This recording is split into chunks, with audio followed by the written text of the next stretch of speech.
your whole sense of identity, your sense of purpose and right and wrong, and of futurity. What what would the rest of your life be like? What would you be like Mm-hmm. when you're 50 or 60 or 70 and you've got grandkids or whatever?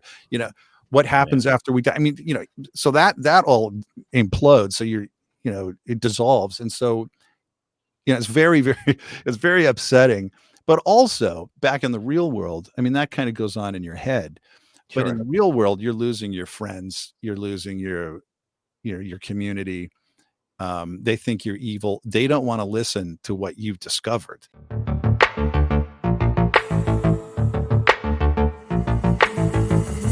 Dystopia tonight.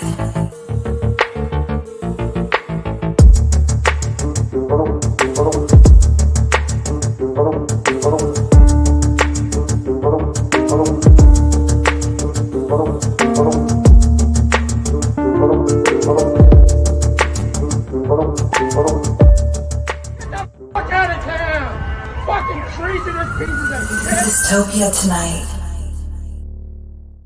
Hey, Howdy. what's going on, man? How are you? I'm doing all right. How are you guys? Good. Good, man. I think I'm going to switch stools here. Sure, go for it. It's always good to do a beginning of the show stool switch. We'll see how this is. We break stuff down like that into segments. Okay, now I'm like, all right, Yeah, there we go. beautiful. Okay.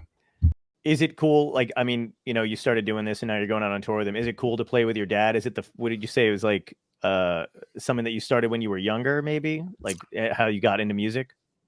Well, okay. Well, a lot of people have asked, me and my brothers and sisters over the years what it was like jamming with dad after school. Mm-hmm.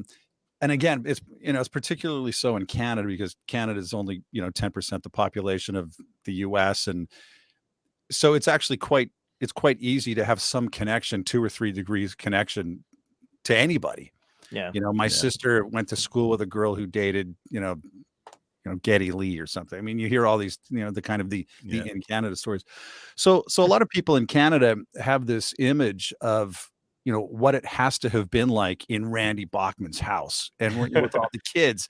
And I mean, it's not like people, at least in Canada, imagine. Like they seem to imagine, or a lot of guys seem to imagine that, there's amps set up, there's a PA ready to go, there's mics, the guitars are all tuned, dad is waiting there with the guitar. And then when the kids show up from school, it's like the Partridge Family or something.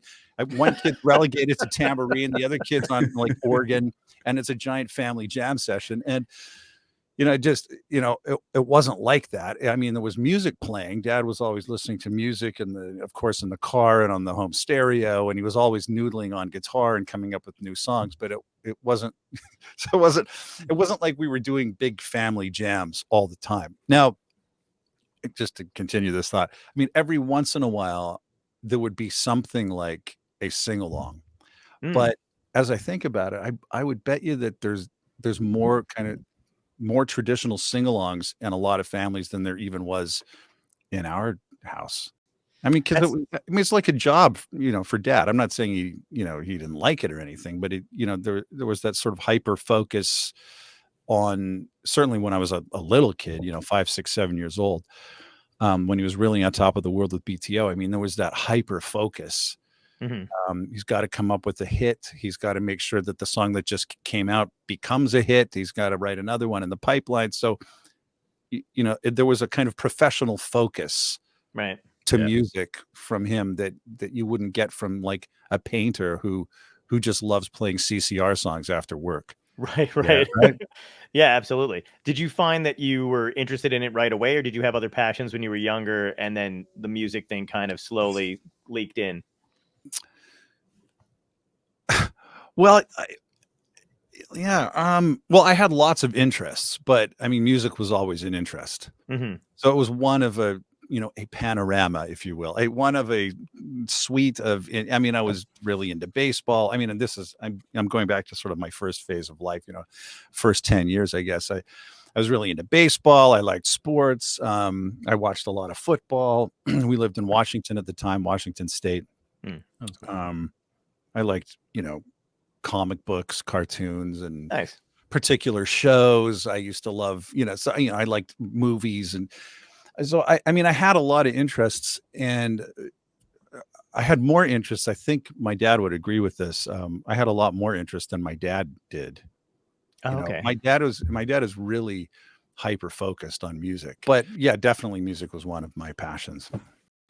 Was it, kind of like easy for you to kind of fold into it, like get into the music that way? Or were you like kind of, because you know how like some people, like you're raised and your parents do a thing and at first you're like, oh, that's cool, but I'm going to do my own shit or whatever. I'm going to kind of go my own way. Or was it just, did you think it was like, it's kind of interesting to me that like, I'm not musically inclined at all. So I don't understand it. I don't even hear it, but I know that a lot of people that I've spoken to on the show, like who are musically inclined, they just hear it. They wake up with a tune or a song in their head. They know how to write it. Like, is that what it was like for you?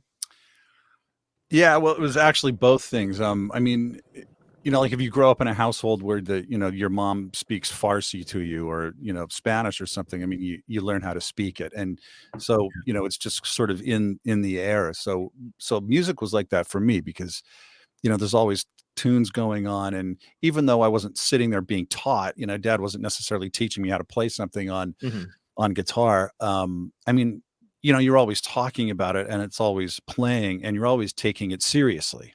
Right. Or, mostly taking it seriously. So that, I guess what I'm trying to say is that, in that kind of environment, it's kind of easy to become musically literate and you didn't necessarily even try. It's not like, I'd love to become a mountain climber one day and I'm going to start from zero.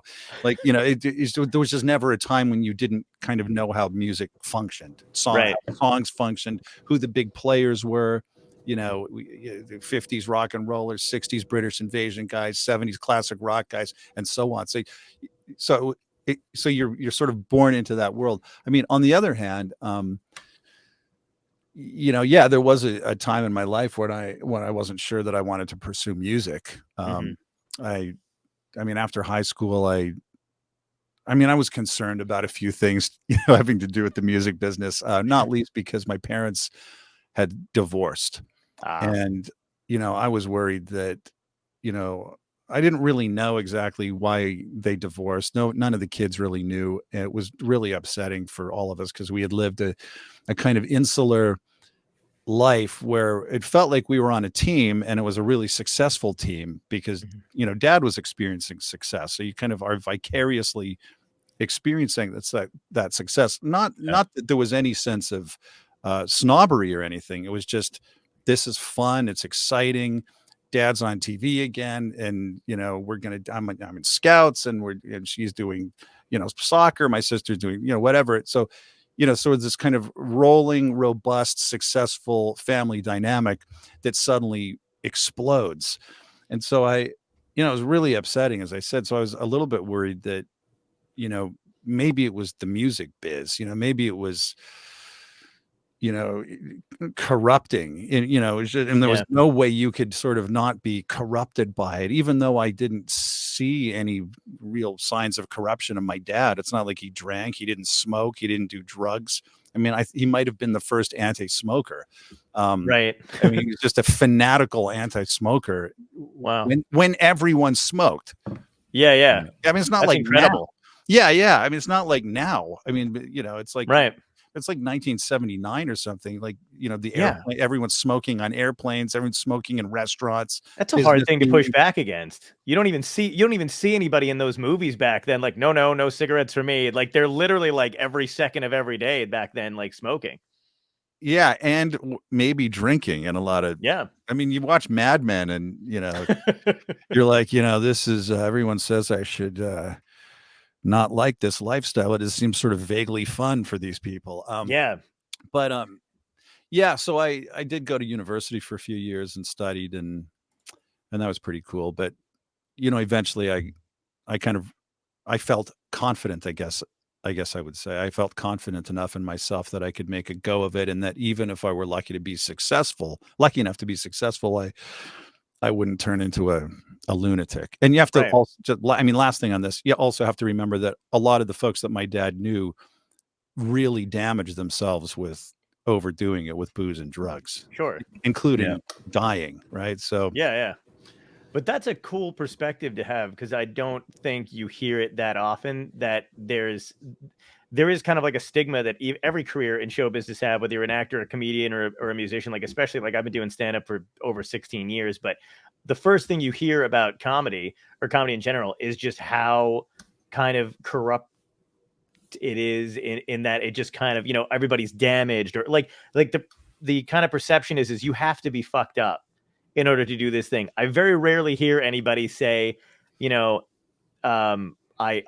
thought about it, I didn't want that to happen, but it's not really about the industry, it's about the person. And that, you find that to be true more than not, it's about the individual, as opposed to, like, what kind of course do you have to steer through the industry to wind up being kind of okay in it?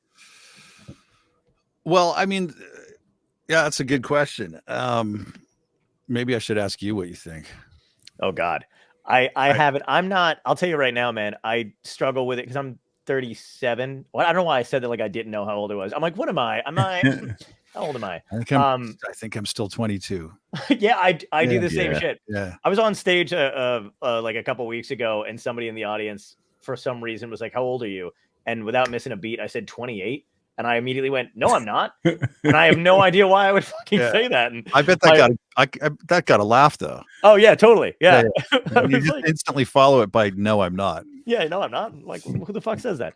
But I mean, I'm like thinking about like the relationship stuff and trying to navigate all that, because it's hard enough trying to explain to somebody that you care about what you do and why you're sleeping on a couch or a food or whatever, or living not the best lifestyle in the beginning of this and that kind of thing.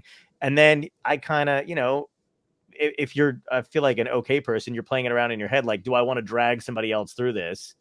Even if, you know what I mean? That's my fucked up sense of it, is like, why, if I'm not doing extremely well, would I want to be in a relationship with somebody who I'm going to have to, they're going to have to worry about shit. Like, I'm not worth that. So that's that's what I think of it, which is probably not great. Okay. Well, I mean, what? Well, okay. I mean, yeah, there's a lot of different layers. I mean, number one, it's easy for us to forget. It's easy for everybody, for us to forget that you never lose the power to say no. Right. Okay. Yeah. Right. I know that it's uncomfortable sometimes. There's a lot riding on something, and I'm not saying you would break a commitment, but certainly if you're offered things that you just don't feel comfortable with, I'm talking about gigs that might conflict with other things, but I'm also talking about, let's say, certain opportunities to maybe we'll say misbehave, maybe within the context of the life you've established, because you've gotten somebody, you're sort of in a committed relationship, or right, or you have children now and they're counting on daddy to be a hero, or whatever, and you're sort of offered, the opportunity to do something, maybe with kind of legal impunity, but you would disappoint people in your life. Right. Or you might even disappoint yourself. You might wake up the next morning and so what did I do? I didn't think I was that kind of person, or you're like, or in some cases, maybe, I love this. When you see people have done something horrible, and then during their apology, they always have to say, "I'm not that kind of person." And it's like, well, obviously you are that kind of person. I mean, this is like your hand is in the cookie jar and you're literally saying, "I'm not stealing the cookie right now." Right. I mean, you can always say no. No, thanks. I appreciate the offer. No, thank you. And just leave it at that. And then it's a funny thing. You probably have noticed this, but it's funny how often when you just lay it out like that, the world that made it seem like you couldn't say no, suddenly kind of the wave collapses. Like, to borrow a concept from physics, it's like suddenly everything shifts. Yeah. And now all of these people will accommodate your no. So that's a sort of a bedrock fundamental thing. But I mean, on top of that, I mean, I think, just, people that I've known, my own kind of experience. I mean, it helps if you have some sort of, well, I'm not saying this would be for everybody, but it can help some folks if they have a spiritual or kind of religious community. So there's some sort of, they belong to a church, or if it's not a formal church, they're in something that is sort of their posse. It's not a Right. professional posse. It's not other musicians that you're touring with. It's maybe not other professional comedians, but it's like an intimate set of homies that, they have become kind of your social world. Yeah. And so those kinds of things those kind of external sources of, I guess, I almost want to say discipline, but just maybe we'd say like those sort of external sources of meaning and purpose and things that help shape your identity will kind of keep you on track, I think. I But completely agree. But as you're saying, one last thought, John. Sure. I mean, as you're saying, like in the end, it comes down to like a single point of your will in that moment, your decision, right? So yeah. Yeah. One of the things, I mean, it's so true what you say, because one of the decisions I made early on was not moving in. I could have moved into New York, right? And that's the kind of thing when you're starting out doing stand up, everybody's like, you got to move into this is where it is where everything happens. And I've been commuting from Jersey to New York to wherever I was going to do stand up on the road and all that other stuff. Could have done that. But I had an apartment in New Jersey, and I had a social construct and my friends that were outside of the stand-up realm.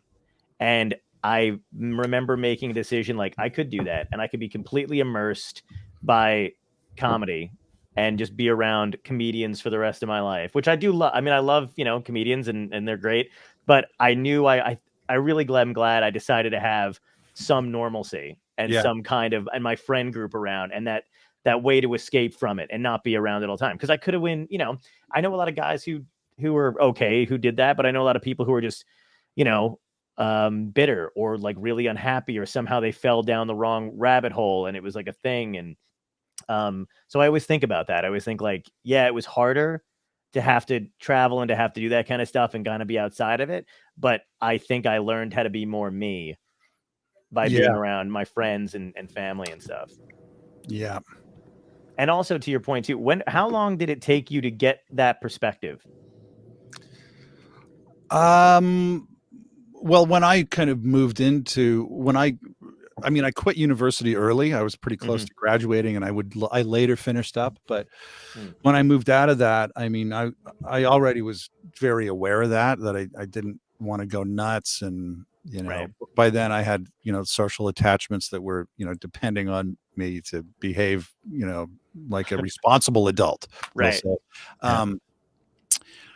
Yeah. So, I mean, I have to say, I mean, it was a big advantage for me too, to be a solo artist, which was another thing that, I kind of deliberately wanted to do. I mean, if you kind of hitch your wagon to, 3 or 4 other guys, then you're kind of one vote amongst 4 or 5. But right. I mean, if you're a solo artist, I guess you have sort of dictatorial powers over your environment. So, what happens on the tour bus, what's going on backstage, do we want a parade of strippers in here and lines of cocaine, or do we not? Are the fellas in the band going to do that kind of thing on their own time? And when we're on duty, we're on duty here. So yeah, I mean, I actually had an early manager that I don't know why, but he just had this fantasy of kind of me being in a rock band. And I wasn't in a rock band. I'd written all my songs on my own. I demoed everything on my own. I played every instrument because I grew up playing instruments in the house. I mean, there's a drum kit, piano. So I played everything. But that was one reason why I kind of didn't want to go down that road, just because I was cautious about that. Yeah, definitely.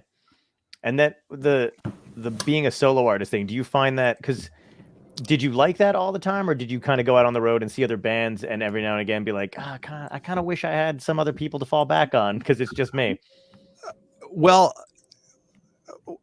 I liked it because I was buddies with the guys that I hired. And so we were quite cozy, like that's good. We're friends, it wasn't like, when you're a big act, like you're a Madonna. I shouldn't speak about her in particular, but I mean, typically, in every single case I know of, if you're an A-list draw, which of course I never was, but I mean, if you're consistently touring, it's like 20,000 to 50,000 seat venues. Mhm. The big star is not hanging with the guys in the band. Right. They don't hang. You Right. have a band, you have a musical director. The musical director will whip the ensemble into shape, and then big A-list musical superstar will just show up and do the show. Right. But so I was never like that. I mean, we weren't that big, but even if we had been that big, I don't know that would have been of any interest to me, because I liked hanging with the guys. So I feel like, I guess, a long story short, I feel like I got the best of both worlds.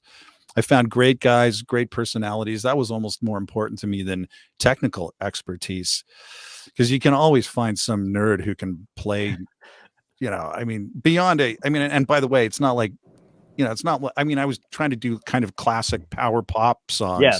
So it's not like I was doing like Ravel Bolero or Tchaikovsky or something. So, I mean, so the technical demands for kind of basic pop rock and roll, Mhm. at least in my case, were not really that high. So anything over that baseline, it was just about personality. Can we have fun together? And so that's what I had in those Right. few years. Yeah. That's awesome. How did the LDS documentary come about? When did was that your idea or somebody approach you for it? Are you talking about the PBS Frontline one? Yes. Oh. Well, after I left that, we're talking for people that are watching. I was born into the Mormon / LDS religion, and I left. That's a whole other. That's probably another segment, but maybe of little interest to your viewers. But and then I went on to like sort of a bulletin board where you could kind of talk about your experiences, and there was a bunch of people. Like, I just realized my entire life is a lie. It's very upsetting for people, of course. Sure. We're talking about. I mean, in that case, we're not talking about people that sort of church shopped and then found a church that they liked because they Right. liked the pastor. We're talking about people that were born into a one true truth. They're absolutely certain that they're in the one true way.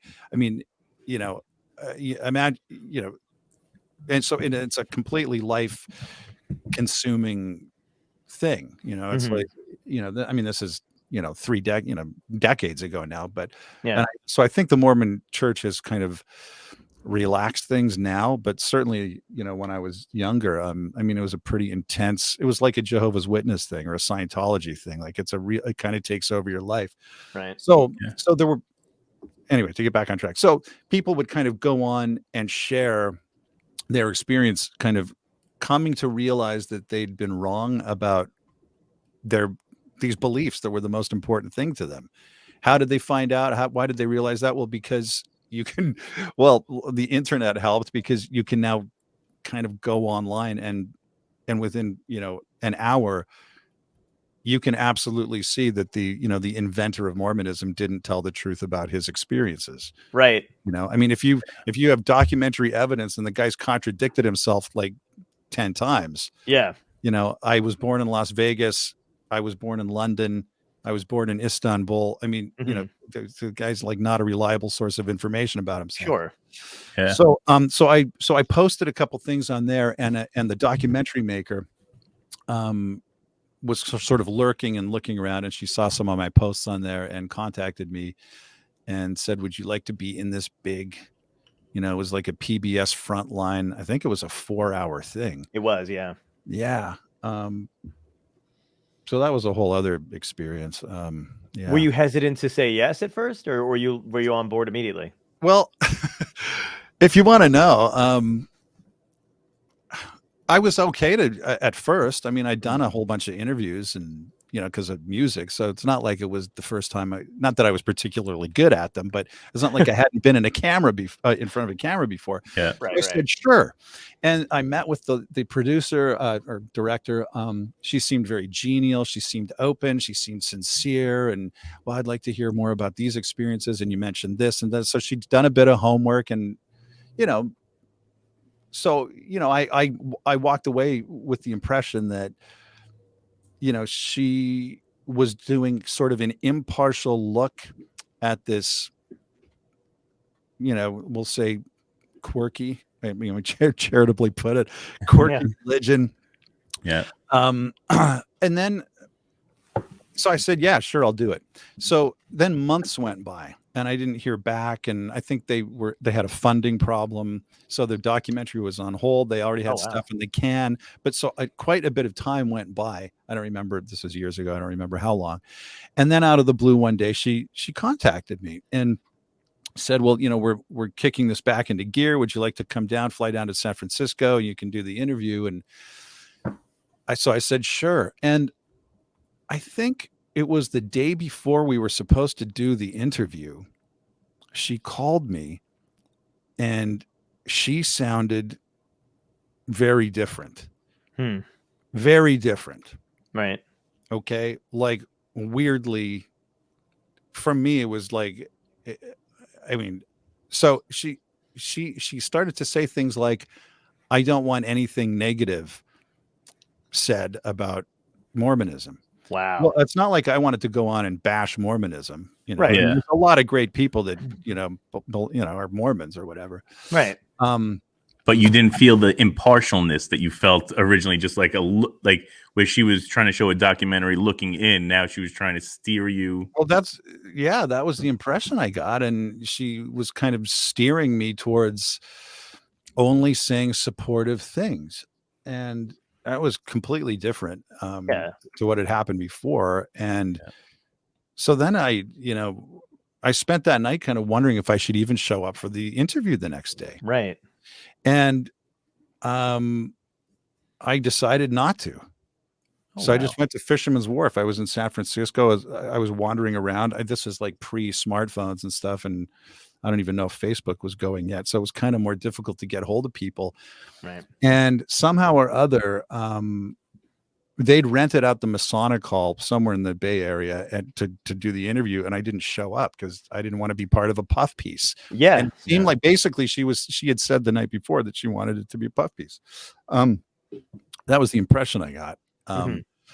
And so somehow or other, I was 2 hours late. I think they had 4 hours marked off for the interview, and they got hold of me, and she or her assistant, and no, please just come down. Just tell your story. Okay, forget what happened last night. Just please come down and be part of this. And I know I want to hear what you have to say. Well, it was like another 180. So Wow. I have no idea what that was about. My hunch, but this is pure speculation. It might be completely wrong. My hunch was that they struggled to get funding, and I think the church came on and funded her. Wow. That would make Because sense. I do know, and perhaps not coincidentally. And by the way, like Scientology and all these outfits, I mean, they are super sensitive about PR. I mean, like the Mormon Church, I mean, they were hiring top New York PR firms to kind of mainstream the message and make them not look so weird.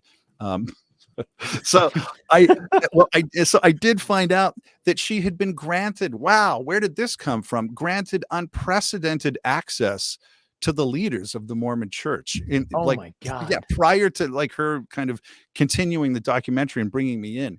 And she'd been wined and dined, well, metaphorically speaking, so they don't drink wine, but she'd been wined and dined all, on Salt Lake City, and had gotten in to talk to like the top guys. I mean, nobody gets to talk, very few people get to talk to those guys.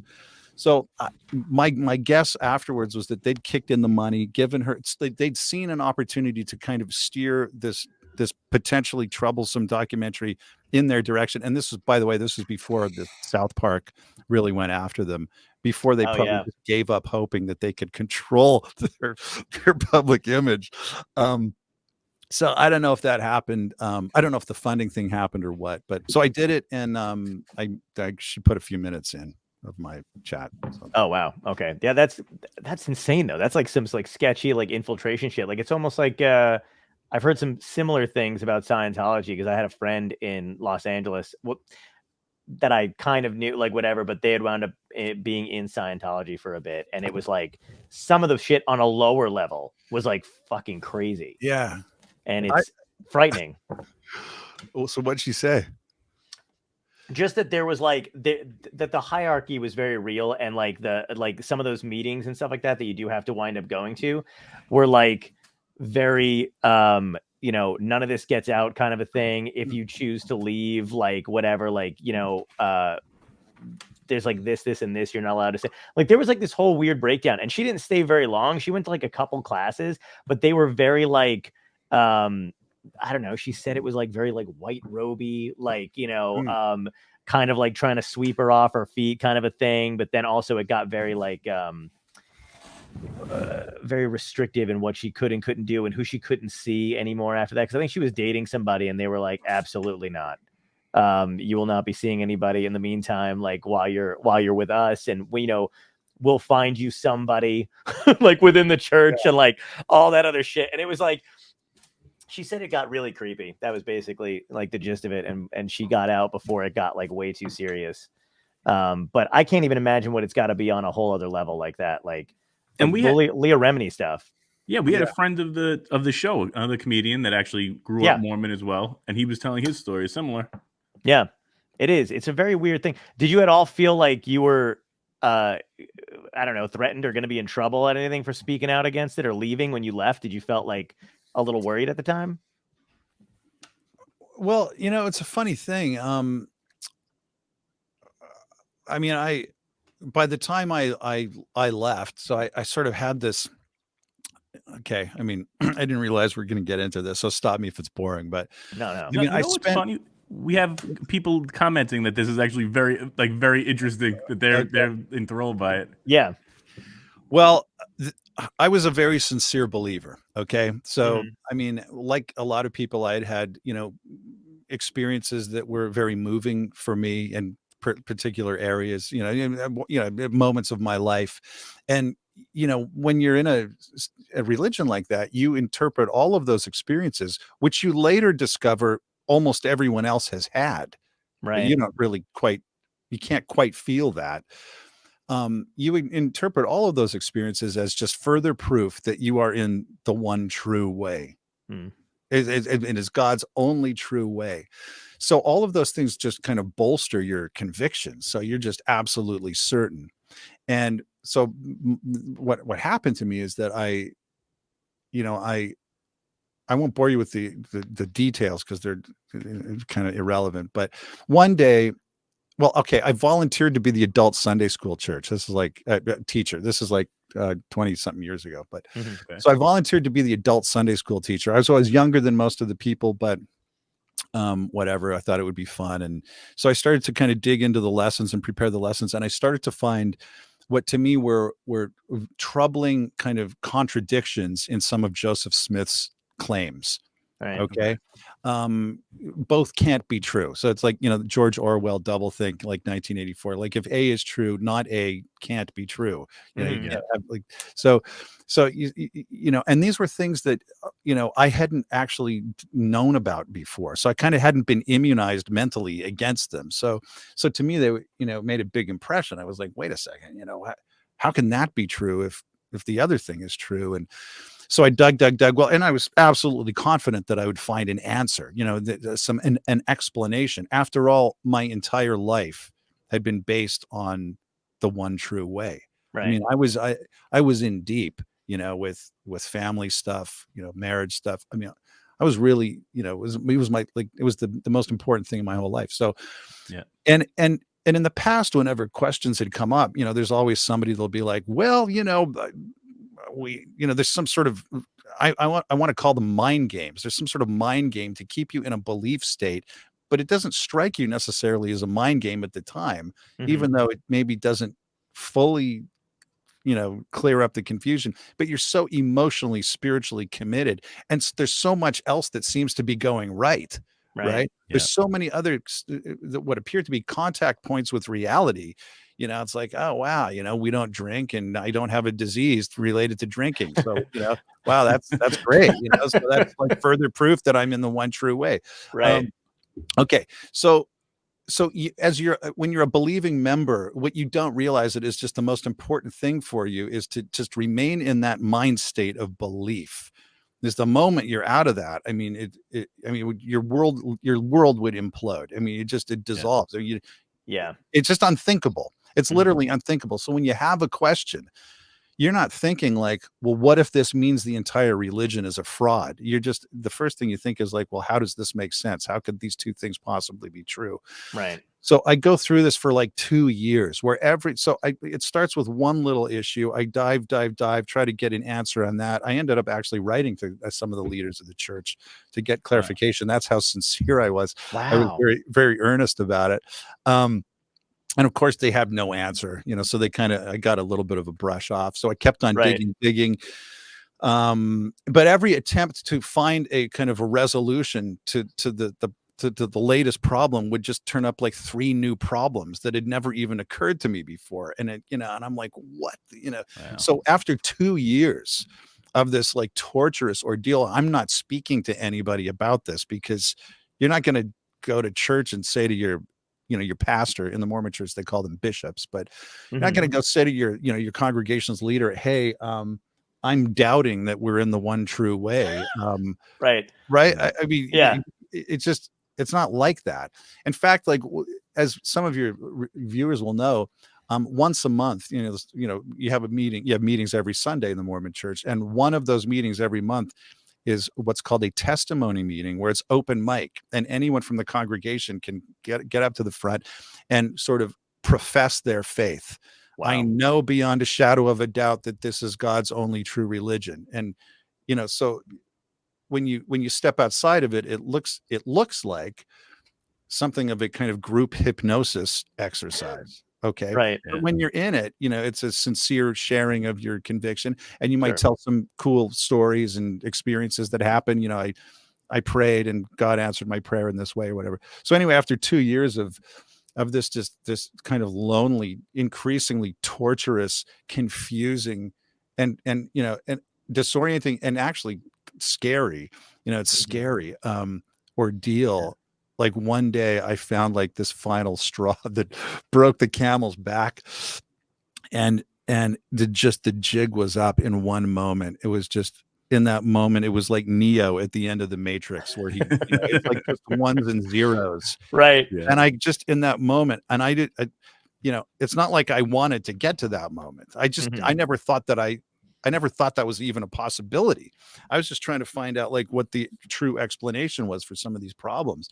Yeah. In that moment, it just snapped and evaporated, and I felt really sick to my stomach. It was just, I mean, Like a my gut vision. punch.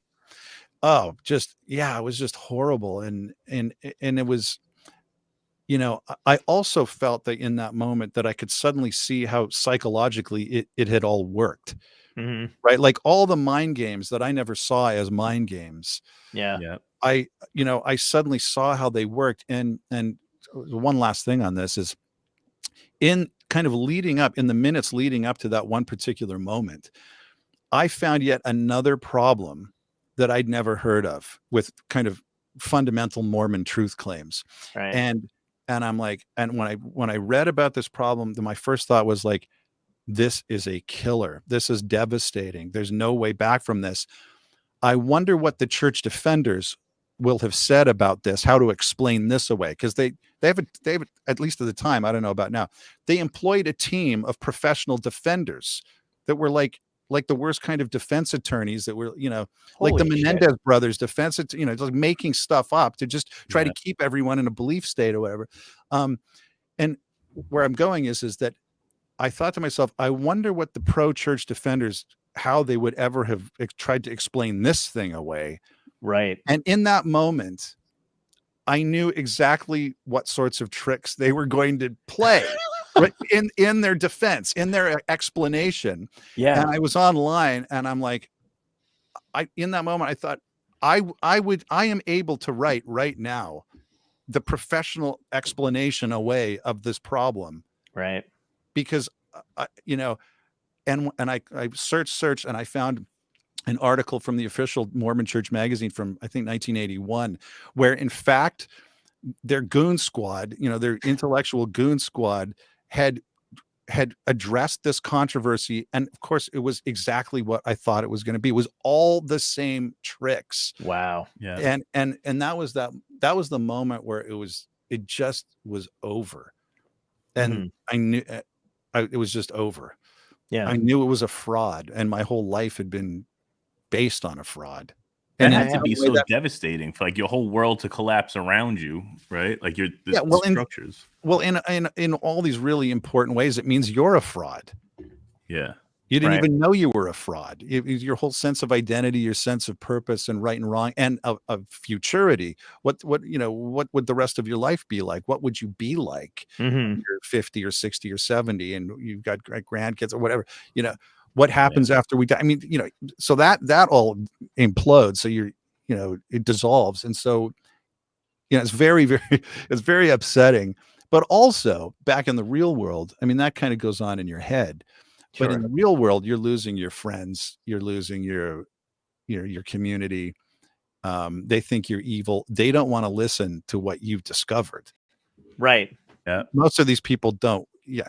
I mean, if you call up and say, "Hey, Jimmy, guess what I found out about Joseph Smith? He didn't tell the truth," and they hang up the phone. They don't Yep. want to hear it. They think you like Satan captured you.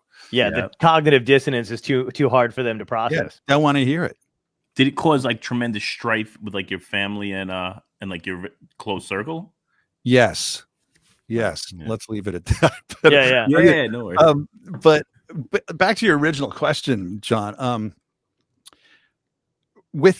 I did actually reach out to a few people to let them know kind of what had happened. Hmm. And these were people that I was very close to. One, a couple of relatives that kind of knew me, and we were all very sincere believers.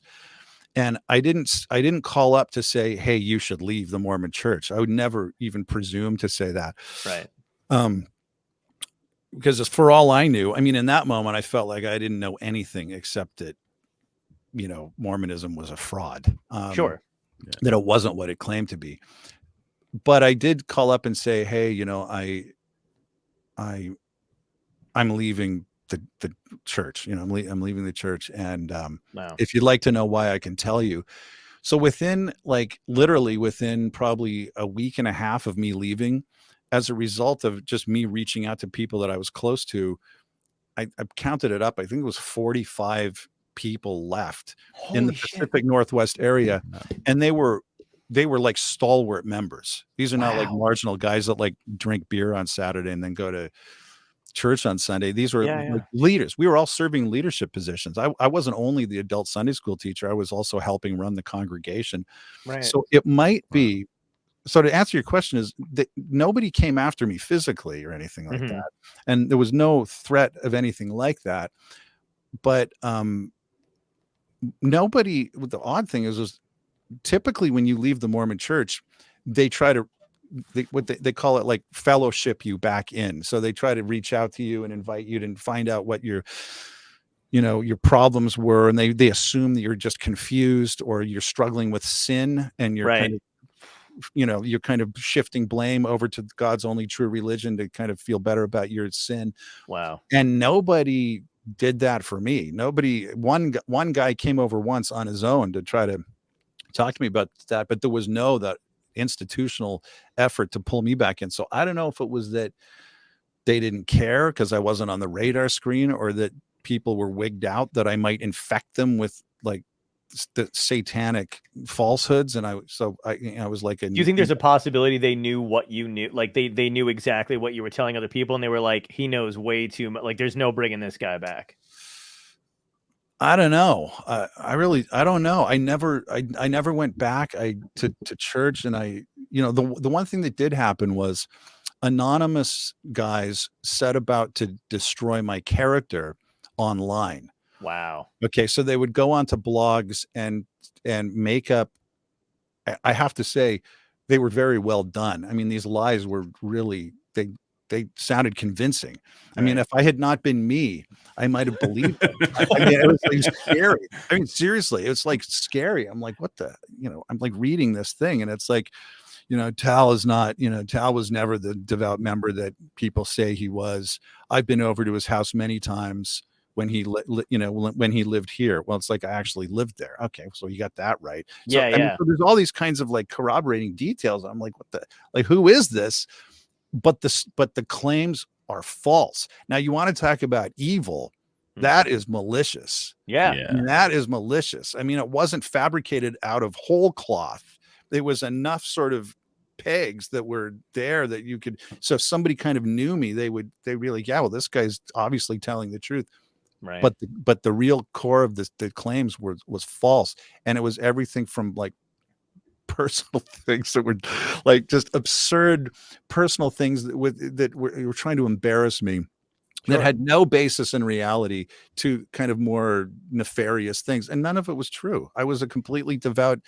I was the guy bothering guys that were now defaming me to live Mormonism more devoutly up until like a month and a half earlier. I mean, I was that guy in the church. I was like, hey guys, we got to get it together. We got to do our assignments. We got a service project on Saturday. We got to help, this widow move. I was, now they were like trying to destroy me kind of, and anonymously. Yeah. And did you feel like compelled to defend yourself, or like how aware of this were you? Because nowadays people go down a spiral of like especially when they're famous or whatever's going on, when somebody's saying shit about them. I mean, it's endless, and you have to kind of separate yourself from it. Did you feel like getting involved in it, or were you able to go, fuck this, I don't need it? On maybe 3 of these sort of bloggy website thingies, I actually logged on and posted a rebuttal. Wow. But and I wondered if maybe it would make sense for me to try to like hire a lawyer to get these guys to just stop trying to defame me. Right. But I mean, I was a bit torn because I was already so kind of upset and in kind of recovery survival mode. And I had family, issues going on that I was trying to fix that as a result of this thing, that I just thought, I don't know if anyone reading this, I really even, I don't even know who's reading these things, or if anybody is really reading these things. And even if they are, I'm not sure I should spend my precious time right now at a time of emergency for people around me, family members and stuff, kind of chasing down trolls. Oh yeah, absolutely. So I kind of left it. And it's probably still up there like 20 years later. But well, the craziest thing to me, one of the craziest things to me, is that 20 years ago, somebody could use the internet to actually find information and break themselves out of a cult, as opposed to now, where it's just disinformation to get people involved and remain in cults. Like that's what we're dealing with with the internet now. Yeah. I mean, there's lots of different kinds of cults, that's for sure. Yeah. Do you find it stigmatizing though, like in this day and age, as far as like when you see something politically happening or any of that kind of stuff, where you're like, oh my God, these people have been indoctrinated into, and they don't even realize it. Like, as far as like January 6th, that kind of thing. Are you like, oh my God, I could help them, but nobody's going to listen? Yeah, I feel like, I mean, I see some of the same techniques used to manipulate people that I kind of personally experienced and became aware of from,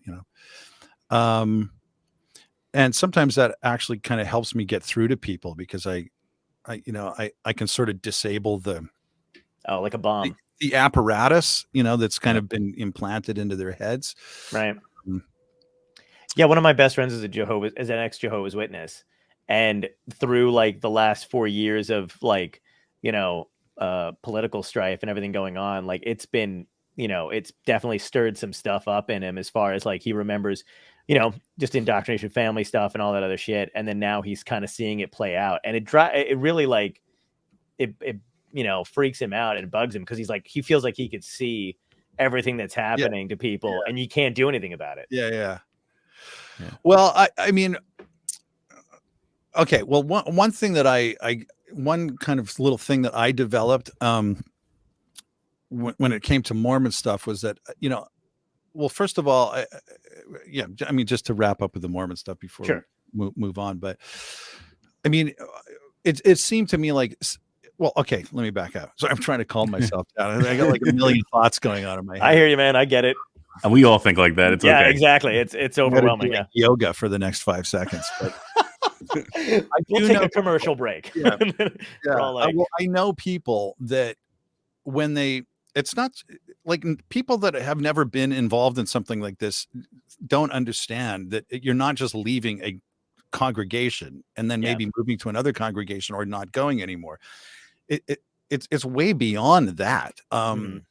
It's so, and where in it, like where it starts is that sincere belief. It's absolute certainty. So you are absolutely certain that you have like objective, perfect knowledge. Okay. And then something happens and you're totally rocked, and you question yourself about absolutely everything. You're afraid to believe anything at all after that. If you're an absolutely sincere believer and you have that core certainty, and then you find out in a way that you can't even deny, even though every molecule in your body is screaming for you to deny it because it would hurt so badly, you're afraid to believe anything anymore. Well, what does that mean? Well, it kind of means that you're almost a nihilist. Like you know, right? How do you function in a society, in a family, in a work office? If you know, in any endeavor, if in the back of your head, or you made the front of your head, you're thinking, well, nothing matters. We're all going to die anyway. I don't even know if I can believe. Why would I have faith in like the nobility of this novel, or this documentary I'm volunteering on, whatever it is, or so where I'm going is like I've known quite a few people that have fallen to pieces when they lose that faith. So I never wanted to just go destroy faith because what they believed in wasn't true. It wasn't true, but it seemed to be holding them together. Like they were an alcoholic, beat up their wife, got arrested, and now they found like this faith community, and they're living actually a productive, successful life, maybe for the first time ever. I mean, you have to really be a jerk to just bust in and say, by the way, everything you believe and which is holding you together is fake. So I was always cautious about who I would talk to, but when somebody did seem like they might kind of be open, and that, or I should say, if they came after me, online or in person, it's like, hey, well, what happened with that, or da, da, da, da. I would always lead with, I'm talking about devout Mormons here.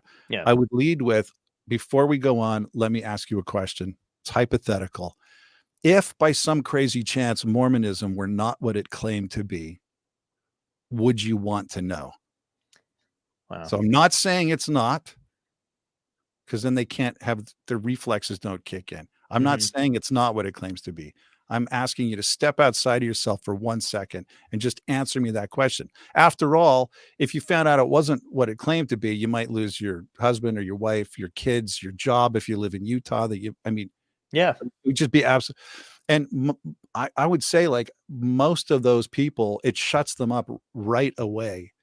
And I would say maybe 60+% of the time they'll say, well, now that you put it that way, no, I guess I wouldn't want to know.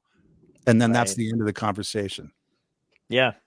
That's a tough thing to ask, man. I mean, I give you props for even, trying to approach it with people. Do you find that, like, not to stay on it so we can get a little off of it, but so did music in your life and kind of doing that kind of stuff help you cope with all of the shit that you were dealing with after that? Did writing and having a creative outlet kind of bring you out of it? Well, I mean, sadly, that realization of mine kind of coincided with, Columbia Records reshuffling its portfolio and dropping me and a bunch of other artists. So yeah, that happened kind of at the same time. So I didn't have the solace of, like, reaching people with, songs, after that. So That's heartbreaking. yeah. Yeah. But, I mean, but like to have that happen at the same, that's like one of my friends is going through something where literally I feel like there's just, when just like a bunch of dominoes get knocked over the same, she's like, could any more fucking shit happen? And I'm like, don't say that. Yeah. Cause they always can't. Yeah, exactly. I'm like, let's just, but the good news is you're getting it all over with, all at once. You put it all behind you and move on. There's something to be said, man, for we had a guy, this psychologist who wrote a book about human emotions, the history of human emotions. Great. His name is Dr. Richard Firth. He's awesome.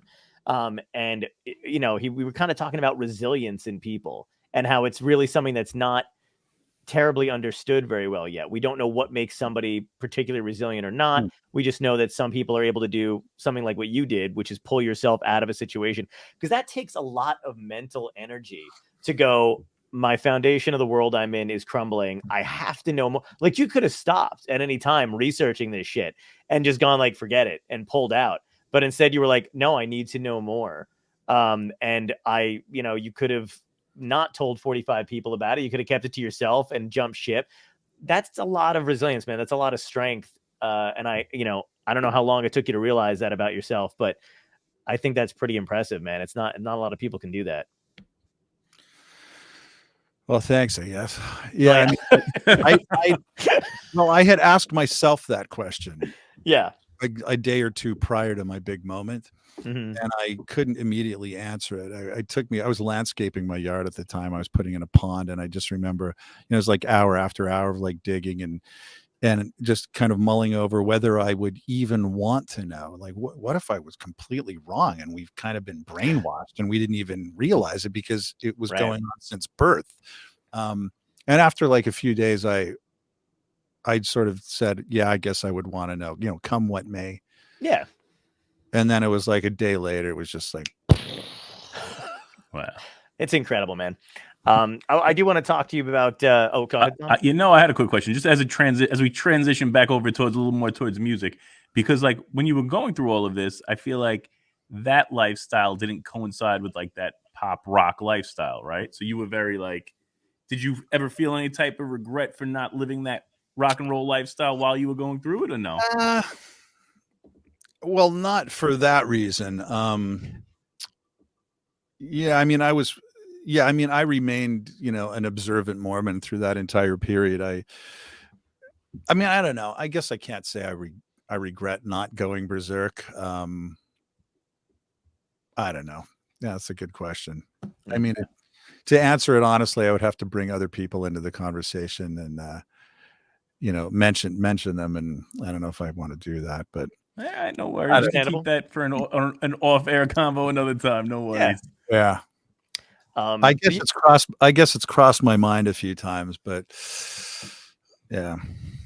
I got you. But everything happens. I'm not super like religious, but I'm very spiritual, and I'm very much universe, right? I just believe it's everybody's different perceptions of stuff, right? So I have a deep conversation a lot I have a brother-in-law who's an atheist, and his mother is very Catholic. So we start this, and I'm like, can't you just shift your vantage points? And maybe they're just looking at it from this angle, and you look at it from this angle. Maybe everybody's right? Because it might be. I give it very like, I just try to be good. I think most religions, like core basis, are good, and things get twisted, right, for other people's purposes. But for the most part, they can be. But it's the same with kind of atheist ideologies. Yeah. Right? You start off just saying like, well, I'm not going to believe anything for which there is no sort of documented empirical evidence. Yeah. And then you can wind up doing all kinds of terrible stuff because, because you're like, why bother? Why? Yeah. What is forbidden to me if there is nothing higher than meaningless particles in meaningless motion? Yeah. There's some in between. There's some in between, because I think just being like, for the most part, like I don't believe in anything in particular, but I do love the idea of mixing both of them and doing like an energy type of thing, or like I can't think of the name of them, but I love those particles that they found that they Higgs literally, boson. Thank you. They can communicate through like ridiculous. Yeah, that that's like fascinating. Is that like the Boson-Higgs thing? Boson-Higgs thing, yeah. Yeah, that's pretty freaky. I wonder what that's about. Me too. Interdimensional. We could all be living multiple. That's amazing. And that's faster than the speed of light, right? Yes. Yeah. Absolutely. It's so crazy. How is that possible? You got me, dude. And I love reading about that stuff, and it's all pretty much over my head, and I'm always waiting for it to click one day, and it doesn't. I just have to accept the fact that these guys know what they're doing. I can't wrap my head around it, but I love the whole, like, did you see when the discovery was truly quantified? Like all of these incredibly intelligent individuals, like popping champagne, they're like, this is it. They found like what they call is the God particle. And it just shows that like how energy never ends. And there may be like so many versions of us all running at the same time. Oh God. Yeah. The other thing is too is like in space, like they literally like we're constantly questioning. Like they found, I don't know if it was a solar system or whatever it was, but that does not apply to our laws of physics. Like they literally just black found hole, something, yeah, and they were just like, yeah, I guess that exists now. I don't know what to make of it. You know, it's all a mystery. I only started to look like Jesus recently. Like this is new. Like I don't believe in anything one way or the other, but I accidentally stumbled upon this face, and that's it. Okay, yeah. That was great. It's funny. I mean, I don't know how honestly, if you're a reasonable person, I don't know how you get to hardcore atheism. No. Me either. Because you can't shut the window, and you got these weird things that happen, and you're like, okay, well, prior to the discovery of quantum physics, I mean, nobody imagined that was another realm. Now, I'm not saying God is running quantum physics. I'm just saying it's a reminder that there's a lot of stuff we don't know. Sure. Yeah. So if you're kind of constantly, cognizant of that, I don't know how you rule out some of these things. And if you can't rule them out, that's your little window for faith of some kind. Absolutely. Right? Even if it's something quite basic, like I think everything is happening for a reason. I think there's some giant kind of cosmic purpose, but I have no idea what that might be. I mean, even that, and that sort of incipient phase is you couldn't be an atheist. I don't know. I don't get these like the Richard Dawkins guys that never shut up about it. And yeah. And that guy seems genuinely angry most of the time. Like I've seen him talk to people. Seems like a crabbed soul, weird little twisted, bitter. He's the Grinch that stole everyone else's Christmas. Literally. I mean, not ours, maybe, because we're not, yeah, literally. Yeah, literally. Christmas. I mean, maybe it's not for us, but you think of all the people whose only consolation left in life is that they're going to see their little kid again in the afterlife who was taken too early. And Richard Dawkins and Sam Harris have to show up and say, "You're nuts."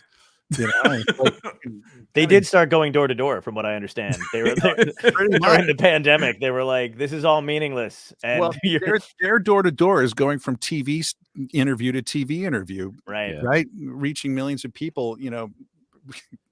Anyway, no, I get it, man. Like we're on the same page. Dawkins had said something recently over Twitter, and I thought, like, you didn't have to do that. What did he say? Oh God, it was something about babies, dude. What was it? It was really like, was it heinous. The abortion? It was the Down syndrome one. It was the Down syndrome one. That was it. That's a few years ago. It was a few years ago, and I thought, man, of all the things you didn't have to say, you went to your phone or your assistant. He has a whole history of doing stuff like that, though. And really? he didn't say. Just for, and this is like some years, this is like 6-7 years ago. He didn't say, I think if you find out that you're carrying a Down syndrome child, that you should have the option. He didn't say that. Mm-hmm. He said, abort it and try again. Oh, yeah, that's exactly. Yeah, he issued a positive declaration, abort it and try again. Yes, exactly. Like you were resetting a game. Yeah. And I know a lot of parents of kids with Down syndrome, and I take them at their word that it's been a wonderful experience, not without challenges. Sure. But that if they had it to do over again, they absolutely would give birth again. Nice. That little child has brought such joy into their lives. And we have Richard Dawkins, who's supposedly a morally enlightened person, just because he, is an atheist, ordering people to abort them all. Right. I mean, I don't know how that's any better than some of the crazies on the religious side. Yeah, no, it's not. Agreed. It's definitely a weird swing in the other direction. Holy shit. We do have a lot of questions. I'd love to. I'd love to get to the questions too. Sure, bring them up.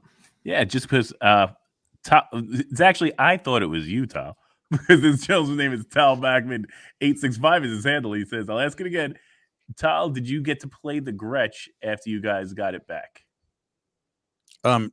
Does your audience know what that question means? No. Could you quick rundown. When my dad was a teenager in Winnipeg in Canada, he saved up his money and bought a 1957 Gretsch 6120. Wow. And on that guitar, he wrote all of his big hits in the Guess Who. So or played it on them. But most of the hits in the Guess Who and BTO were written on his Gretsch guitar. So the Gretsch was his baby, his pride and joy, and it was his like magic guitar. Okay. It would sort of it seemed to him write the songs on its own. And then one day in 1977, I think it was early 77, it was stolen. And my dad was never the same. And he pined for this guitar the whole time we were growing up and searched the world for it. This is all true. And my dad is a very obsessive guy. So that's kind of, I hinted at that earlier, but Yeah. I mean, it's just like literally every day was the day when he would wake up and he would think maybe today's the day I'll find my Gretsch again. But he never found it. And this guy had my dad, he had contacts all over the world looking for it. Guitar dealers, pawn shop guys, everybody. This is before the internet. So this is all through the, late 70s, through the 80s, into the 90s. Well, miracle of miracles, long story short, is it turns up 2 years ago. Wow. With the help of an amateur internet sleuth. Well, he found it. The sleuth finds it. Oh my and God. sends an email, and it's like just out of the blue, right? It's like the kidnapped child that, like, this is my dad always says this. Right. Yeah, it's probably an inappropriate metaphor as my dad is saying that. It's one of millions of inappropriate metaphors, my dad. But so anyway, so we just, like, literally 2 months ago, we went to Japan and got his magic Gretsch back. And yes, I did get to strum it. But I'm a little bit weird, like wary of playing it too much because I don't want to drop it or break it or anything. It's all original. Yeah, we don't know where it was for like 45 years, right? We don't know who stole it. We only know that it somehow or other wound up at the Dallas Guitar Show, and a Japanese used guitar buyer bought it as a part of a collection of guitars. He doesn't even remember buying that guitar in particular. So I think it was probably thrown in with like other guitars. He brought it back to his used guitar shop in Tokyo where a musician bought it. And so we tracked that musician down, and my dad got a kind of the sister. It's a 1957 Gretsch 6120, exact same model, not a repro. And another 1957, probably made the same week, probably by the same guy at the Gretsch factory in Arkansas, which is where it was back then. So yeah, I did get to play it, but and it's awesome. It's hanging up in the house over here a few feet away, but I don't want to play it too much because I don't want anything crazy to happen. Yeah, like I ruined the magic guitar after 35 years. I feel like that's a movie waiting to be written of the story of the guitar and like where it went and how it traveled. Well, there's something like that in the works, but we can talk about that on a follow-up. Absolutely. Nice. Very nice. I got an eye for those things, John. I try to nail. Let me see. So Jackie asked, she was wondering if the key lime pie story is real. Yes, of course. Of course it was. You know what that's referring to? What's the key lime pie story? There's a restaurant in British Columbia called Cactus Club Cafe. It's now actually all throughout Canada, and they they featured the world's greatest key lime pie. At least I thought it was, and everyone else thought it was that ever ate there. Okay. And one day I went to Cactus Club Cafe when I didn't have a lot going on in my life. It was a period of loss, we'll say. And so one of my few remaining joys was to head down to Cactus Club Cafe, maybe with a friend or two, eat dinner and have the key lime pie. And I went there one day and it was no longer on the menu. Oh man. And so so what Jackie's referring to is my efforts to get it back on the menu. You can imagine how reluctant a restaurant would be to do something like that, right? They'd already printed up all the new menus and they'd replaced it with like the new head chef's like favorite dessert, which I didn't care for at all. It was way too sweet.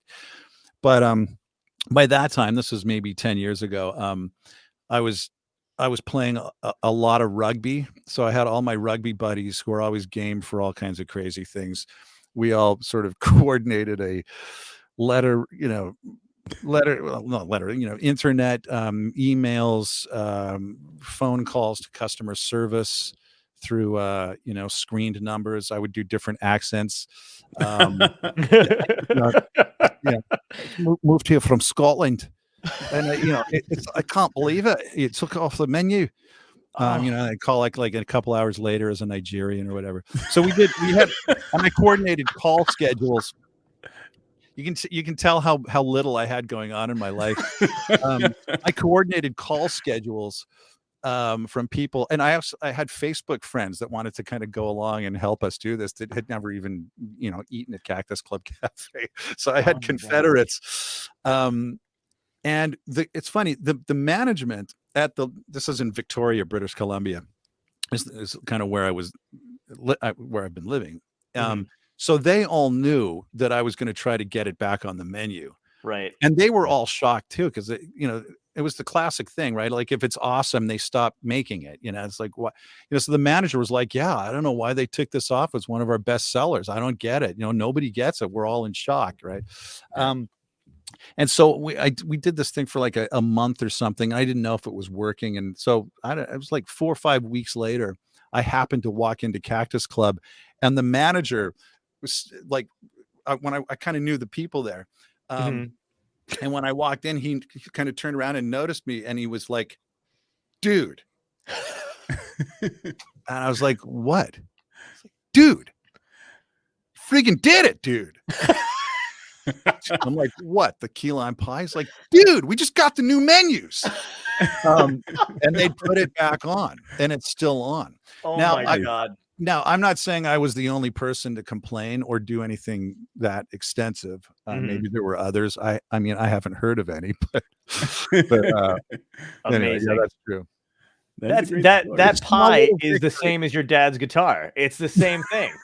Here's the thing is like, in life, you have a lot of big battles to fight, but every once in a while, there's like a little tiny battle that you just need to somehow fight. Yeah. That was one of them. And yeah. Beautiful, man. Awesome.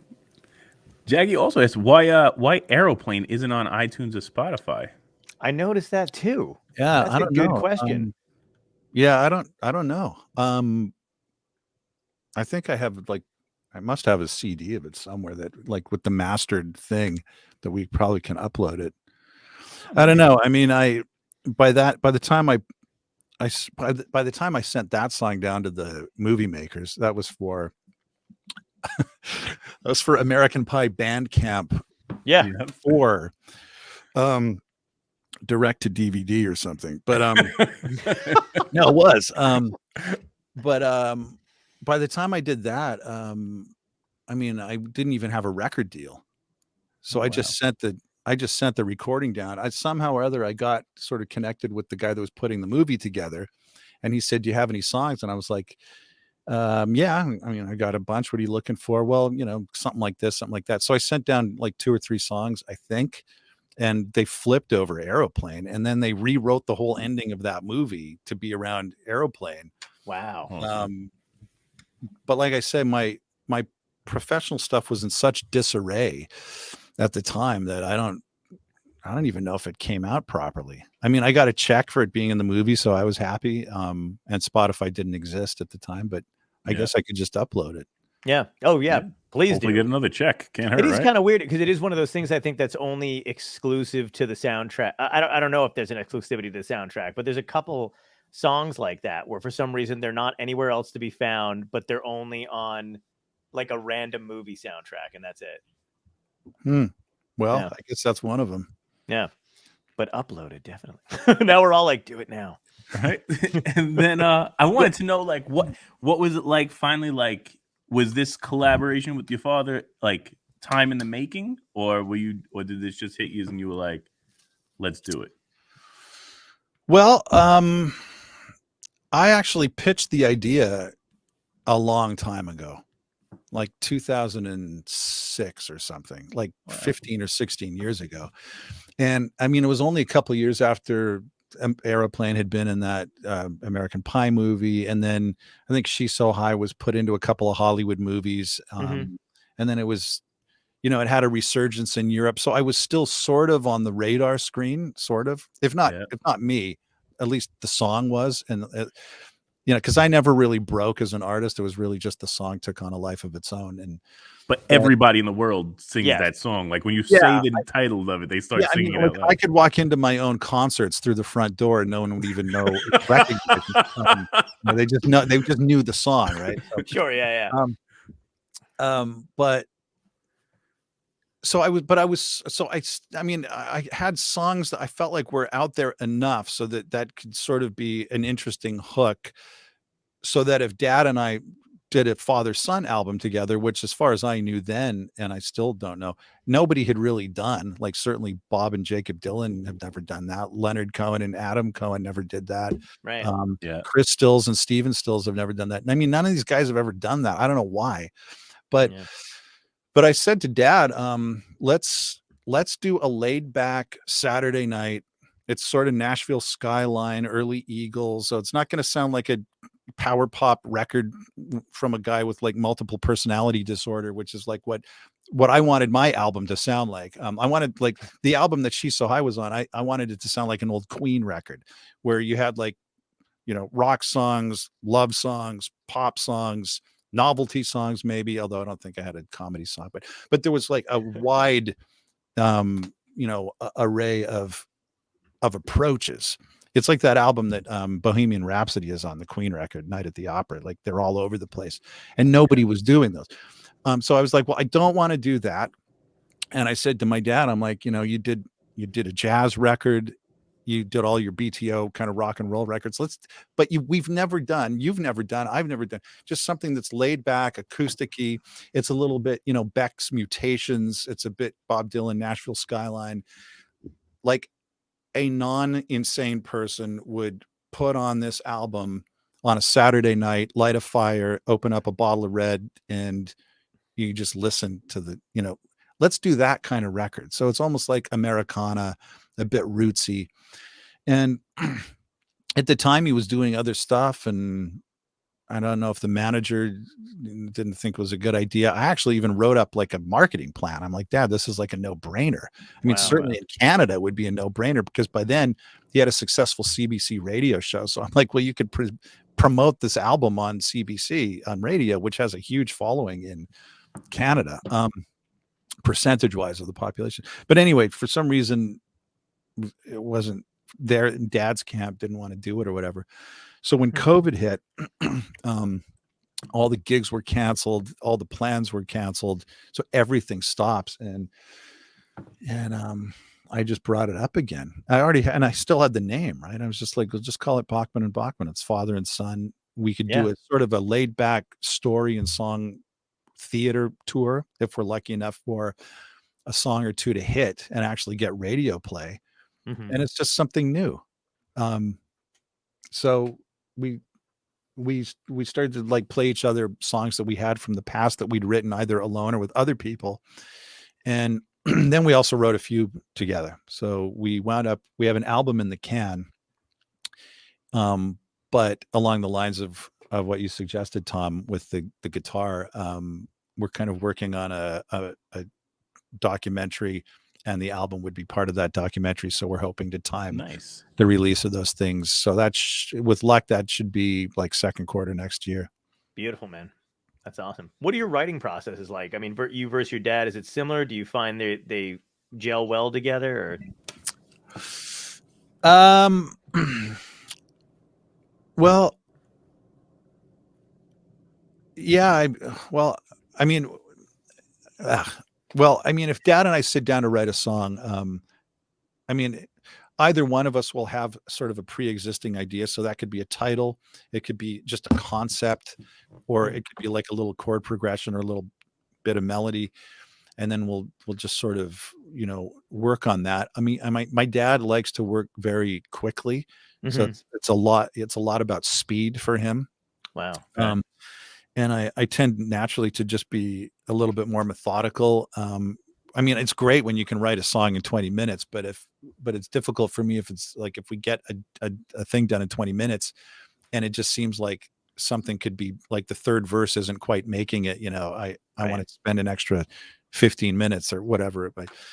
so just between the two of us, I mean, we kind of complement each other that way. So we've wound up with some songs that we like that, you know, which of course you wouldn't have heard yet.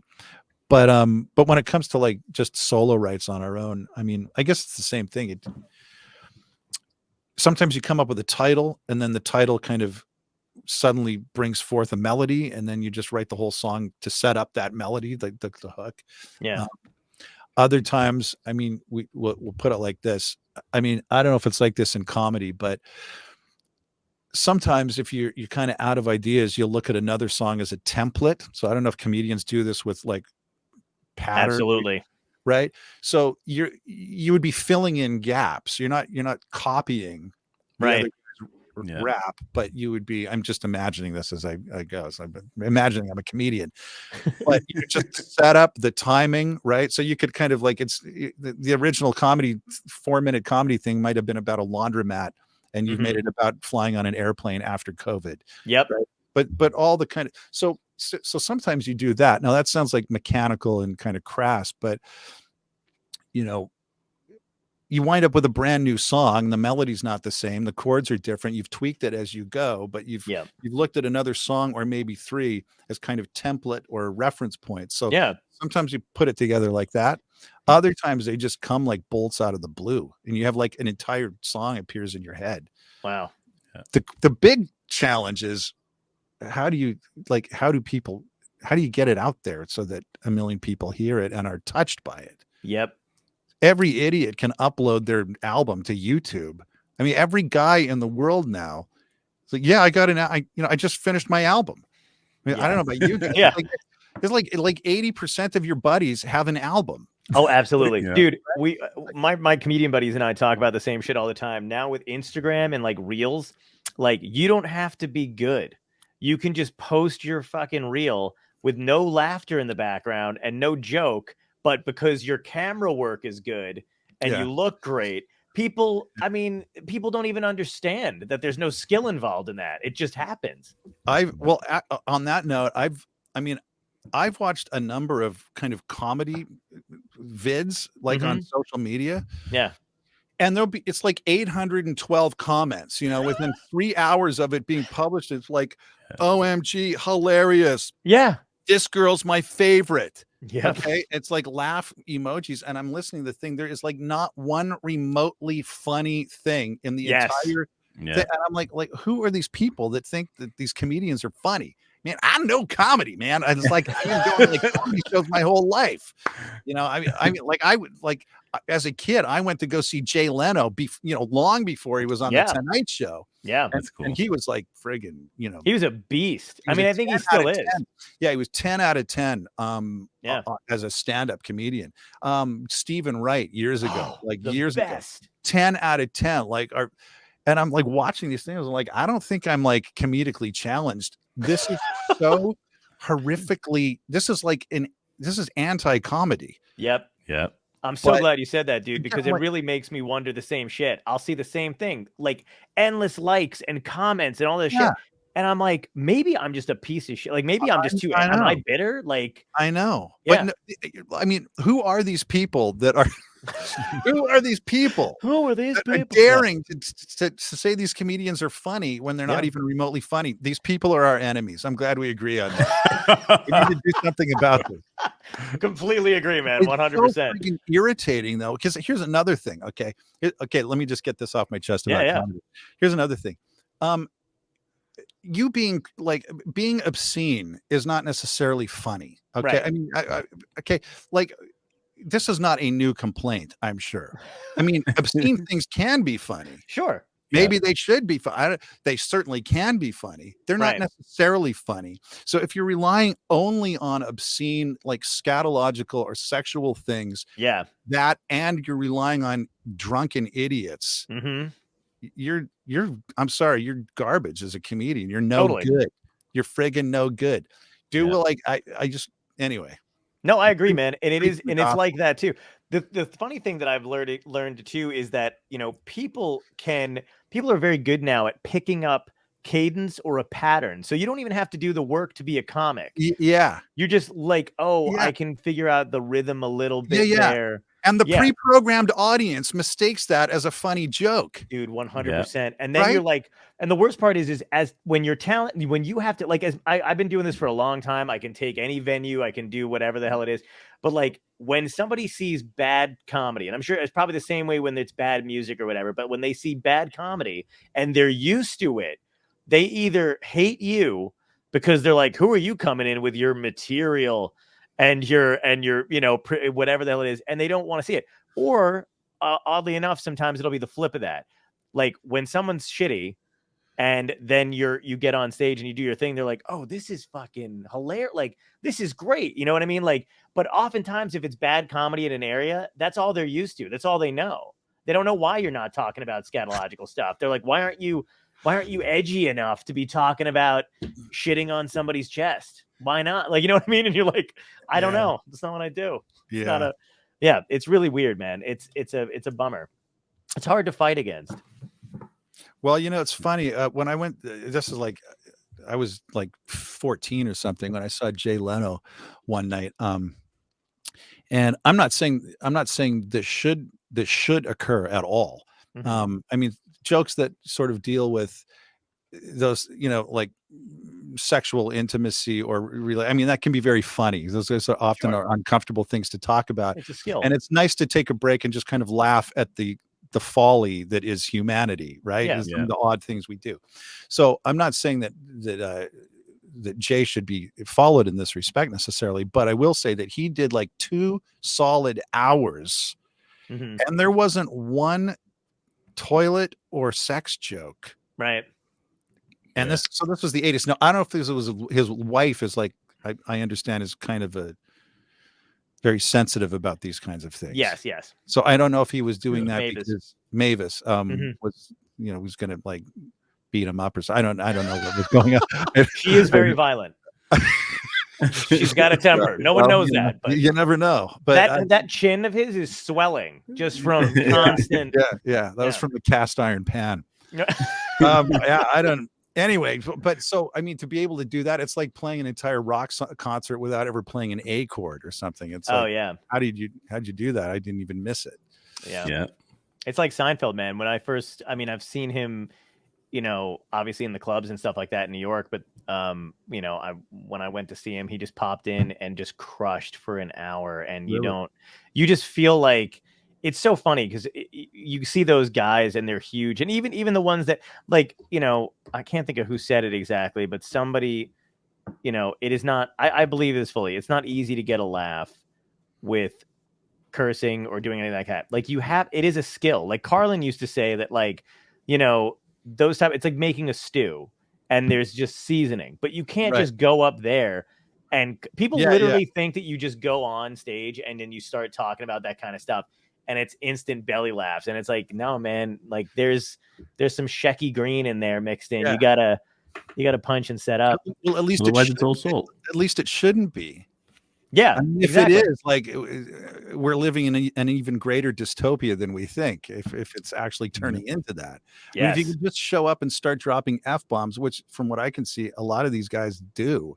Yeah. Like I said, they're relying on alcohol and people that are there to just kind of laugh, probably because their lives suck. And you just, you know, it's just, and you just want to say, like, dude, just come up with a joke. Yeah, absolutely. You should be able to freestyle about. I mean, I know what I'm talking about. I'm just going to pretend I know what I'm talking about right now. I think you should be able to get up in front of a mic for 5 minutes and freestyle about something that you never maybe really thought about. And you're only really kind of thinking about it at that moment and get these people laughing without stupid, cheap shortcuts. 100%, dude. Right? And you might like to that point, there's a thing, if you look up on YouTube. Do you know Paul Provenza? Sorry, who? Do you know Paul Provenza, comedian? And he's a documentarian and he's a great guy. Okay. And he has a show that he created. I can't think of who he created with. It's called Set List. And like it was short-lived. Maybe they only did like 1 or 2 seasons. And but they basically would have like all these great comedians like Patton Oswalt, Eddie Izzard, Robin Williams when he was alive did it. And they didn't know what was going to come up on the screen. So the screen would be, the other comedians would choose the set list and they would just see a word pop up behind them, and like Robin would have to turn around and then see the word. And obviously Robin's one of the best improvisers like ever, but like, you know, those guys would have to try and do it. And the cool thing is comedians that were not comfortable improvising would get up there. It was like this challenge, try to do it, but you can totally see like the level of skill they just have still, like their brains working. It's a fascinating thing to watch, dude. I wish I was too young to be a part of it, but it was phenomenal. Yeah, I should watch that. Yeah, it's called Set List. It's really, really great. It's a lot of fun. I got to ask you, one, thank you for staying for over the hour, because I really appreciate your time. Two, I got to ask you the big three questions that we ask every guest on the show. So first question is, if you can go back in time and talk to your younger self, what piece of advice would you give yourself to help you today? Well, I mean, obviously there'd be some investment advice. You would do Back to the Future route. You would do the Biff thing. Well, yeah, I mean, obviously, that would have been nice. Yeah. I mean, Bitcoin, Marty. Bitcoin. Bitcoin, and just go from there. Absolutely. But that's very materialistic. I would suggest not forming a couple of the relationships that I did. Smart. Yeah, I hear you. That and investment things. I probably would say I probably would have told myself, get into the gym. Start pumping iron and friggin' just get fit. Right. Not like I was obese or anything, but that seemed to kind of change a lot of things for me, Nice. Yeah, it does. People don't realize it, but any kind of exercise a little bit helps you out. Like, I'm not saying you have to be a gym nut, walk out of looking like the Hulk, but not roiding up or anything like that, but yeah. And the second question we may have already touched on, but what had to end in your life, good or bad, that led you to where you are today? Well, I mean, certainly my marriage that ended after Mormonism, right? A few years after that, but it was kind of directly related to that. Well, I don't know. A lot of things have ended. I'm focused on resurrecting some of them right now, so let's see if I can do that. Nice. Yeah. Never had somebody resurrecting anything on the show yet, so that's like that's a pretty phoenix. Great. Yeah. Well, you can do that sometimes. Yeah, absolutely. I've resurrected some defunct friendships. Not that there was no animosity, but we kind of drifted apart, and and then so that's been pretty cool. Last year, I've kind of reconnected with people that I was great chums with, but also that we had lots of kind of commercial success together. So nice. That's been cool. So is there a tour in the making that we should know about? Dad and I are going to do some shows. Okay. Well, in Canada. Okay. So Dad's going to do a solo tour this fall. I think it's November in Canada. And I'm going to just back him up, play guitar and stuff in the band. So, it's not sort of it's not like a starring role or anything like that. But he does like it when I come along and play She's So High and stuff. And oh, nice. That's fun. That's awesome, man. Yeah, I mean, I don't actually really want to do that song in front of his audiences. I mean, honestly, because as you can imagine, the audiences kind of skew older. Sure, most of them have never even heard of the song before. You don't think so? I feel like they know it. When the song came out, they were old already. Okay. So that was like a long time ago. But I have this nostalgia for that song. I cannot not hear that song and think of my summers working at the beach. Like that song was on the popular radio station that we had, played it every hour, and it's good times. It was a fun summer for me, that's for sure. Yeah, I can imagine. Yeah. I had a couple of fun summers there. Anyway, so the tour, Dad's doing a tour. I'm going to be in the backup band. Which is funny now that I'm thinking about it, because I got a gig and he's going to back me up. So we kind of do that. Nice. That's awesome, man. And then next March, we've got a few dates in Canada that are actually Bachman and Bachman. So it's like the early look at the, or listen to the new songs and stuff like that. But I'm hoping that like when the album comes out and ideally with the documentary, we can do a really nice tour all over North America and beyond. Beautiful. That's awesome. John's just putting it out there that if you want to do a Bachman, and Poveromo, he's willing to open. Yeah. That's not a bad idea. I'm just saying I'm available. I mean, you don't have to worry about me. That's not a bad idea. I don't even know of a band that does that. No, me neither. I don't think so. They used to do comedy before. They did back in the day, yeah. Like at music festivals in like 1969 and stuff, a comedian would come out, right? Yes, absolutely. Yeah. Dude, I would absolutely do that in a heartbeat. And I'm very, like, I'm a small person, so you can just pack me overhead, in ATA case. He's fine. ATA case. Slip me one of those dog pills. I'll go to sleep on somebody. It's fine. How tiny are you? I am Keebler elf size. I'm 5'4". That's how tall I am. I'm 5. Yeah. So I'm not too, And when you see us together in person, we look like we're the same size on screen. I'm 6'4". So he's 6'4". It's I look alarming. like I'm walking with my son. Yeah. Or like, yes. Or like we stand next to each other, it looks like Tom's won an award. And I'm just like, that's how I'm golden brown in the summer. Okay, so we got the last question ties into the show, and I can't wait to hear your answer because it's going to be interesting. So, if this was a genuine dystopia, more than it is kind of now, either it was aliens or zombies or a comet heading toward Earth, climate change, whatever it is, it's everybody's last day.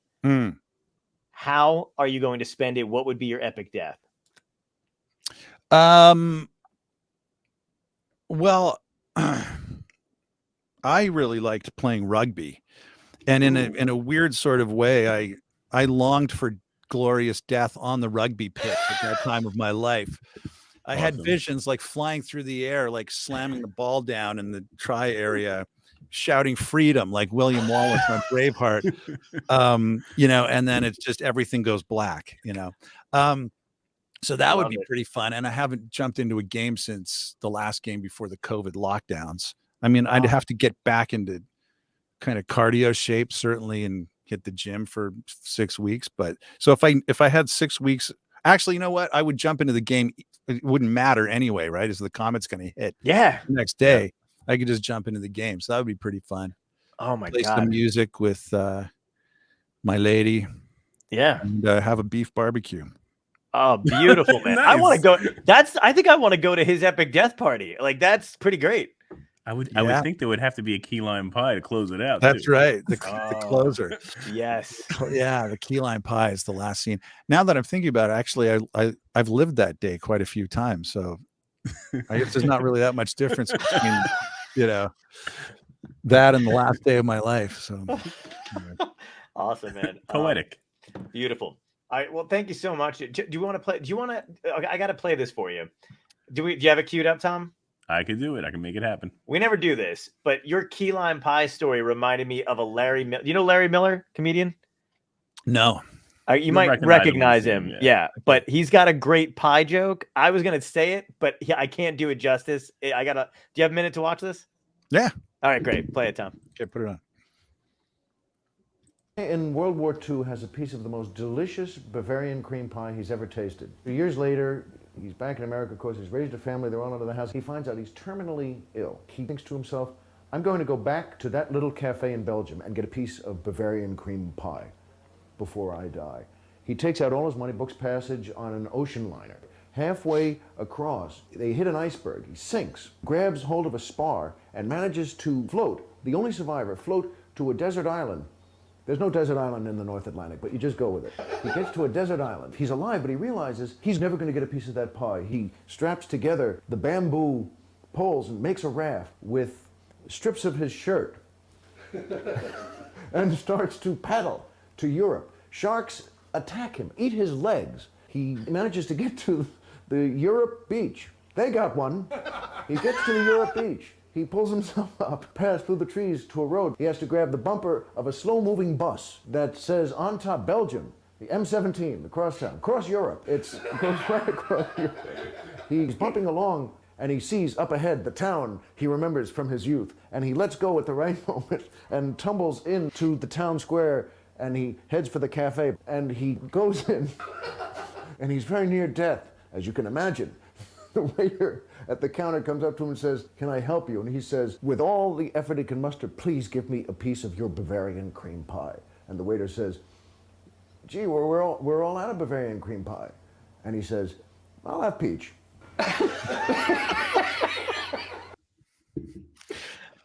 I didn't know that was his name. I've seen him. He's been in everything for 100 right? years. Yeah, Everything. Yeah, absolutely. very funny. I couldn't help but think of that joke, and I was like, I don't even want to touch it. He tells it better than anybody could. So it's a great joke, man. Indeed. We want to thank you for coming out with us. Everybody, there was a lot of outpouring of thanks and how great your stories were, and they were really moving, and they appreciated you being here.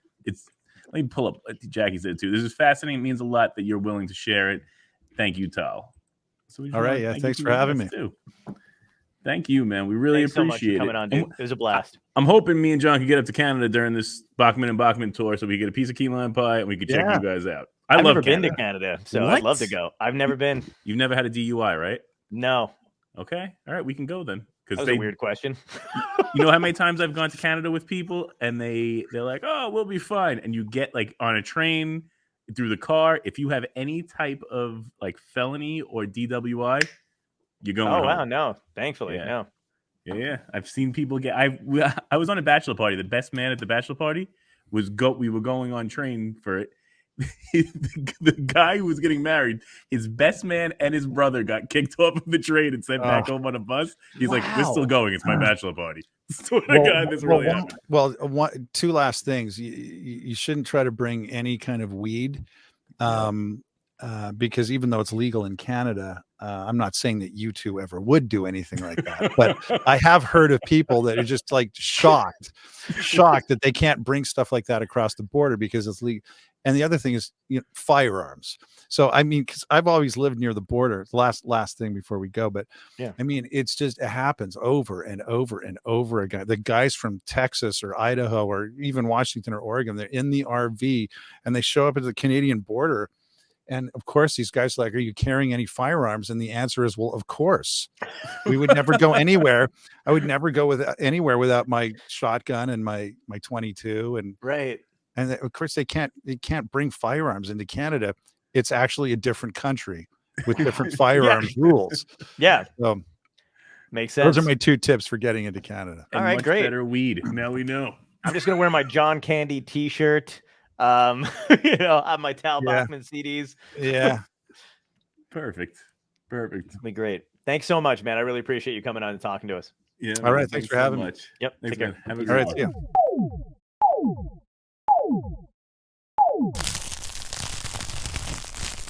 Dystopia tonight.